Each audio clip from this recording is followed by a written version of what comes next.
Adapun jika sholat Id bertepatan dengan hari Jumat, sholat Id bertepatan dengan hari Jumat, maka ada beberapa pendapat di kalangan para ulama. Ada yang mengatakan tetap dia harus sholat Jumat. Ini pendapat pertama. Pendapat kedua, dia boleh tidak sholat Jumat. Ini pendapat yang terkuat. Kalau sudah sholat Id tidak perlu sholat Jumat, tapi dia sholat duhur ya di rumah ya.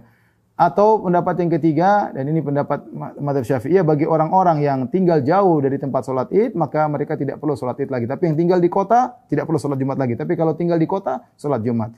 Intinya wallahu alam pendapat yang lebih kuat bahwasanya jika seorang sudah Id, sudah berkumpul dua Id, Idul Fitr atau Idul Adha dengan Idul Jumat, maka sholat Jumatnya tidak wajib, dia boleh ganti dengan sholat zuhur. Wallahu alam bishawab. Kami sampaikan kepada Ibnu Abbas, ini Atha bin Abi Rabah ini kok tidak sholat Jumat, tapi paginya sudah sholat Id. Apa benar ini? Lanjut katanya Ibnu Abbas. Maka ia berkata, ya, dia telah mengerjakan sunnah. Nah, Atha bin Abi Rabah itu mengikuti sunnah Nabi. Jadi tidak ikut sholat Jumat, asalkan dia sudah sholat Id. Nah, seperti itu ya.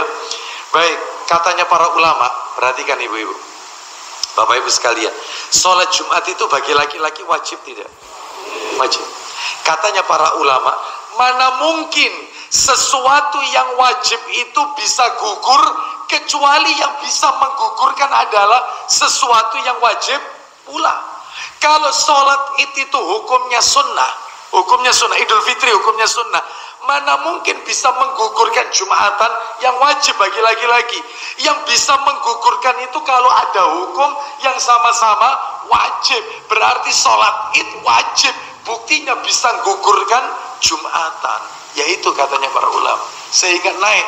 Dulunya sunnah, naik peringkat menjadi fardu ain. Jadi kalau ditinggalkan, dosa.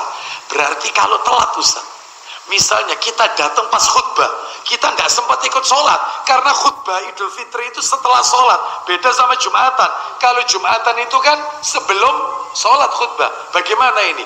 Katanya para ulama, dengarkan khutbah dulu, setelah khutbah tetap sholat di tanah lapang itu 2 rakaat. Lah kayak tontonan uang, ya sudah. Ya salah Anda sendiri. Ya apa sekarang?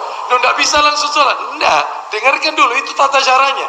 Dengarkan khutbah dulu sampai selesai, doa selesai, baru kita sholat. Di situ tanah lapang. Hadis seputar ini itu setidaknya ada 7 hadis. 7 hadis. Ada dari Zaid bin Arqam radhiyallahu taala anhu, ada dari Ibnu Abbas radhiyallahu taala anhuma, ada dari kemudian sahabat yang lainnya, yang Utsman bin Affan radhiyallahu taala anhu, dan sahabat-sahabat yang lainnya.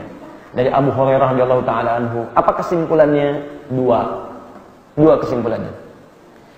Pertama, jika hari Id bertepatan dengan Jumat, bertemu di situ syariat Jumat dengan syariat Id, maka keterangan pertama ada rukhsah. Ingat rukhsah. Untuk bagi kalangan tertentu tidak menunaikan Jumat dan dicukupkan kemudian dengan sholat zuhurnya saja. Awas, bukan gugur kewajiban Jumat, awas. Nggak ada pendapat lo mengatakan gugur Jumat. Jadi jangan antum simpulkan Jumatnya gugur karena bertepatan Idnya dengan Jumat. Bukan, tidak ada keterangan begitu. Yang ada rukhsah. Ini kesimpulan pertama.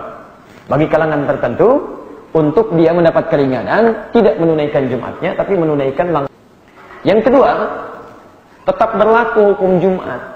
Jadi tidak gugur seketika, atau rukhsahnya tidak berlaku, kecuali antum tetap tunaikan Jumatnya. Jadi sholat Id dikerjakan, sholat Jumat dikerjakan. 2 itu ditemukan dalam seluruh rangkaian hadis-hadisnya.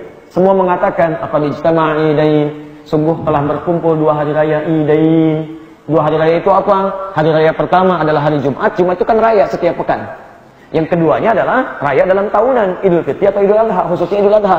Bertemu di 2 waktu itu. Saat bertemu Nabi memberikan pilihan. Pernah Nabi mengatakan, lihat kalimatnya, faman shalla, maka siapa yang ingin menunaikan salat, faman shalla, kan? Siapa yang ingin menunaikan salat maka silahkan kerjakan, faqad ajza'ahu, Allah memberikan pahala baginya. Dan siapa yang ingin mendapatkan rukhsah maka dia tunaikan zuhur. Ada lagi Nabi mengatakan dalam kesempatan tertentu, maka siapa yang ingin Jumatan kerjakan Jumat, siapa yang ingin ambil rukhsah maka silahkan dia mengerjakan zuhur. Saya akan menunaikan Jumat. Ada lagi ketika berkumpul kata Nabi, laqad ijtama'a idain, sungguh Id telah berkumpul pada keduanya, saya akan menunaikan Jumatnya. Tunaikan Jumat beliau dan memberikan pilihan pada yang lainnya. Nah, teman-teman sekalian, dari semuanya ini disimpulkan, dilihat, ketika dilihat ternyata situasi Nabi menyampaikan itu dalam 2 situasi berbeda. Situasi pertama, perhatikan kalimatnya, ketika disampaikan keadaan pada saat itu memang agak menyulitkan untuk menunaikan Jumat. Antum jangan bandingkan masa Nabi dengan sekarang. Zaman sekarang enak, mau nyembeli, fasilitas ada, nyaman, kebersihan bisa cepat, pakaian bisa banyak, bersih-bersih bisa cepat. Antum kondisikan zaman Nabi. Mau nyembeli hewan, di awal-awal masa Islam, nyembeli hewan. Apakah dalam proses penyembelihan, kemudian dalam proses pemotongan sebelumnya, kemudian dalam proses penyamakan, dalam proses cincang, pemisahan dan sebagainya? Bukankah itu melekat hal-hal yang melekat pada tubuh kita dari darah, najis, macam-macam dan melekat? Kapan antum bisa mendapatkan air? Apakah sebanyak sekarang? Kalau waktunya semakin mepet dengan Jumatan, bagaimana persiapannya? Dan seterusnya di awal-awal masa Islam, maka pantas rukhsah diberikan seperti orang dalam safar yang tidak menemukan kemudahan dalam menunaikan sholat. Tapi ketika itu sudah semakin mudah, sudah terbiasa, pengalaman semakin ada, maka pilihan-pilihan itu diarahkan pada yang prioritas. Kata Nabi, Jumat lebih prioritas dibandingkan dengan sholat idnya. Maka dari sini timbangan hukumnya bisa kita ambil. Satu, tidak ada satupun sekarang yang memfatwakan bahwa ketika id itu datang di hari Jumat, Jumatnya gugur. Itu tidak ada fatwa itu dari para ulama. Yang ada adalah pilihan cuma dua. Kalau kondisinya menjadikan Anda bisa menerima rukhsah, maka hukum berlaku di situ. Anda ambil rukhsah Jumat, kerjakan zuhurnya. Tapi kalau tidak ada alasan untuk rukhsah, bahkan bisa Anda tunda dulu sementara, Anda lanjutkan lagi selanjutnya, maka Jumat lebih diprioritaskan. Karena hukum Jumat berada di atas hukum sholat id. Apa hukumnya Jumat? Wajib. Apa hukumnya sholat id? Sunnah. Sunnah. Anda ketinggalan yang sunnah tidak mengerjakan, gak ada dosa bagi Anda. Tapi kalau Anda ketinggalan Jumat dan meninggalkannya, dosa bagi Anda. Maka itu yang di atas lebih diprioritaskan. Kalau saya memilih tetap mengerjakan yang Jumatnya dan mengerjakan yang idnya. Jangan dibalik. Saya pernah punya teman dari Afrika. Itu Masya Allah. Kalau Jumatan, ada sifat malas bagi dirinya. Tapi satu kali dalam masa id, dia ketiduran. Begitu bangun orang sudah kembali dari id. Marah-marah. Gimana untuk id? Kenapa saya nggak dibangunkan? Kenapa saya dibangunkan? Teman-teman bilang, antum nih gimana? Jumat yang wajib, antum santai. Ketinggalan sholat id yang sunnah, antum marah-marah. Akhi, kalau Jumatan, tiap pekan ada. Kalau sholat id, setahun nunggunya.